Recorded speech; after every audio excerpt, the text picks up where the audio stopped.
Time இல்லடி. ஏன்டா என்ன ஒரு ஆபீஸ்ல கையெழுத்து போற? ஆபீஸ்ல கையெழுத்து போற கீக்கறல நீ கேக்குற. டைம் இல்லனா விட்டுன்னு கம்முனியா. அப்புறமா பேசுற மூணு பேர் கர்ப்பாயிச்சிடுவே. நாளை சேட் ஆயிச்சிடுவே. கேட்டா?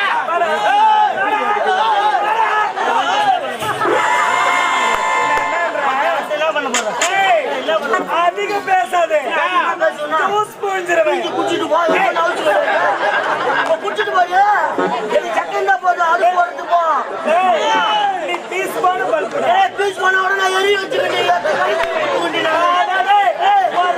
கையை வச்சா தானே தெரியும் பீஸ் போன பல்பா கேன் சொல்ல மாட்டேன்.